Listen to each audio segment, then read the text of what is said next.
प्यारे बच्चों, आज जो है हम जयशंकर प्रसाद जी की जीवनी और उनकी रचना कामिनी का एक भाग है पुनर्मिलन। पुनर्मिलन सर्ग की संदर्भ सहित व्याख्या करेंगे, लेकिन उसके पहले हम जो है जयशंकर प्रसाद जी का जीवन परिचय जानेंगे।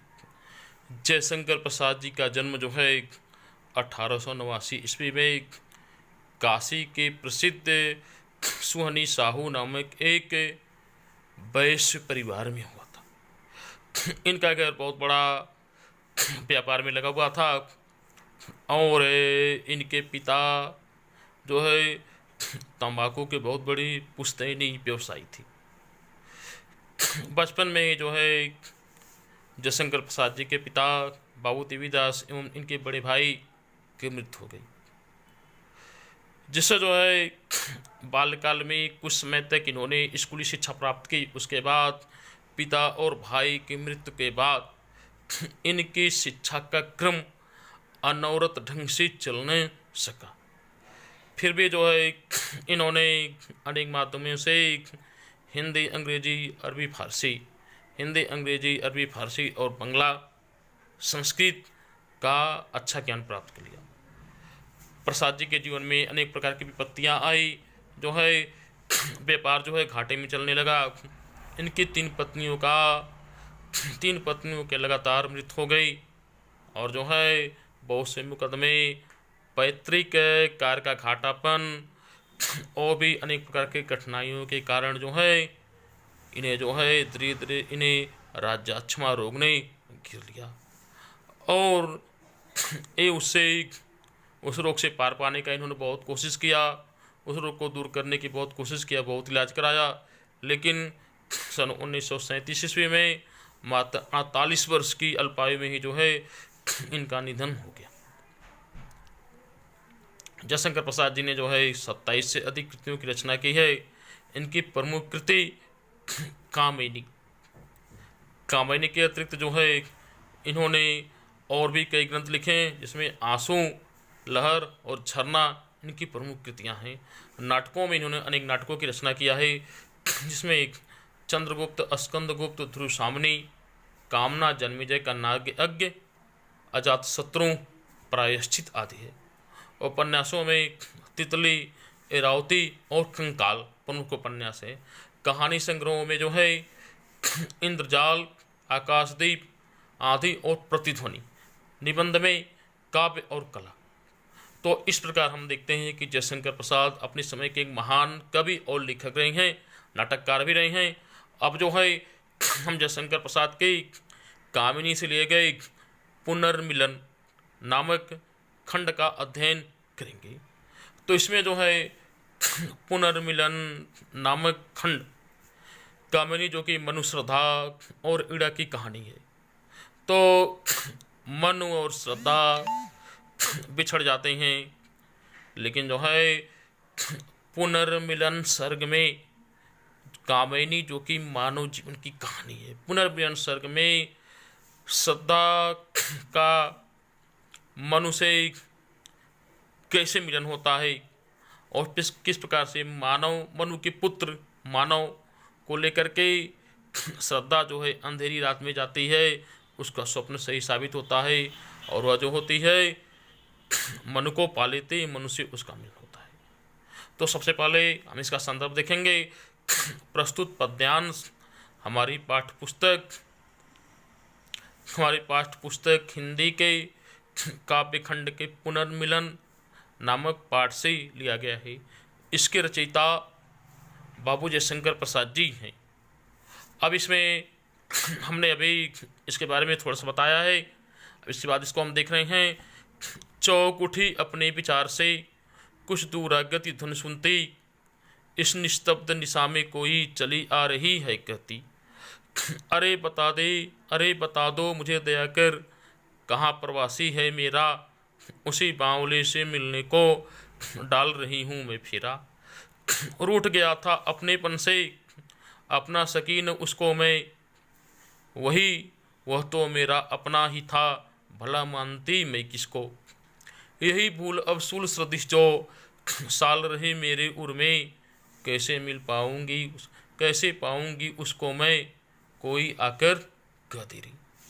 तो इसमें जो है श्रद्धा रात में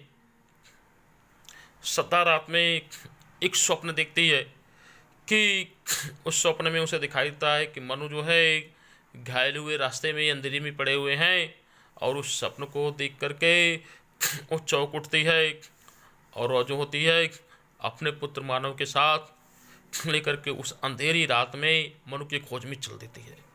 तो इसका अर्थ हम देख रहे हैं, चौंक उठी अपने विचार से कुछ दूर आकर सुनसी।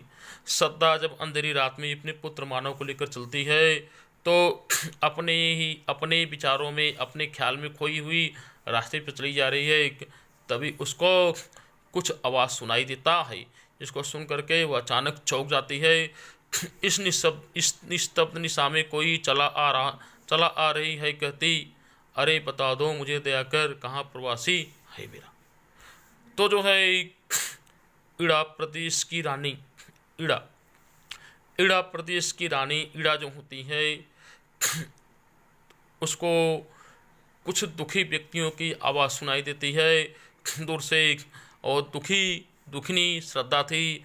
श्रद्धा दूर से चली आ रही, कहती है कि अरे मुझे कोई जो है उस अंधेरी और शांत रात्र में श्रद्धा जो है चिल्लाकर कहती चली आती रोती हुए कि मुझे कोई मेरे ऊपर कोई दया करके मुझे कोई बता दे कि मेरा पति मनु जो है मुझे छोड़ करके चला गया था, और उसी मूर्ख से उसी बावले से मिलने के लिए मैं इधर उधर दौड़ रही हूँ, क्योंकि वह मेरे अपने से रूठ गया था, वो मुझसे रूठ गया था, और जो है उसके रूठे जाने के बाद मैं उसको मना नहीं सकी थी, मैं उसको मनाई नहीं। मैं अपने घमंड में, मैं अपने दम में मैं उसको मना नहीं सकी, लेकिन वह मेरा अपना था, और उसको छोड़ करके मैं किसको अपना मानूं, भला मैं किसको अपना मानूं। अब जो है यही भूल कि मैं अपने दम में मैं उसको मनाए नहीं, यही भूल अब मुझको कांटे की तरह से चुभ रहा है, कांटे की तरह से मुझके चुभ रहा है। अब मेरे मन में ये बात आ रही है कि अब मैं उसको कैसे पा जाऊं, अब मैं अपने प्रीतम मन को खोजते हुए जा रही हूँ, अब मैं उसको कैसे पा जाऊं, और कोई आकर मुझे ये बात बता दे कि मैं उसको कैसे पा जाऊं। ईड़ा उठी, दिख पड़ा राजपथ, धुंधली सी छाया चलती, बाड़े में थी करोड़ वेदना, हुआ पुकार जैसी जलती। ईड़ा जो कि सारस्वत प्रदेश की रानी है, वह उठ करके थोड़ी सी आगे जो ही थोड़ी सी आगे गई तो उसने देखा कि रास्ते पर अंधेरे के नाते दूर से कोई धुंधली सी छाया, स्पष्ट छाया नहीं, कोई धुंधली सी किसी की आकृति चली आ रही है, और जिसके आवाज़ में जो चली आ रही, जो महिला चली आ रही है, जो चिल्ला रही है कि मुझे कोई मेरे प्रवासी से मिला दे, उसकी आवाज़ जो है, उसकी आवाज़ में बहुत ही करुणा, बहुत ही दुख जो है भरी हुई थी, और इस तरह से दुख तरह से चिल्ला रही थी कि जैसे वह जो है किसी अग्नि में जल रही हो। शिथिल शरीर बसन विशृंखल, कबरी अधिक अधीर खुली, छिंद पत्र मकरंद लुटी से जो मुरझाई हुई गली। और जो है उसका शरीर शिथिल था, उसका शरीर थका हुआ था, यानी कि ईड़ा ने देखा कि जो श्रद्धा चली रही थी उसका शरीर थका हुआ था, वो थकी हुई थी, उसके केस इधर उधर जो है छितराए हुए थे, उसके वस्त्र जो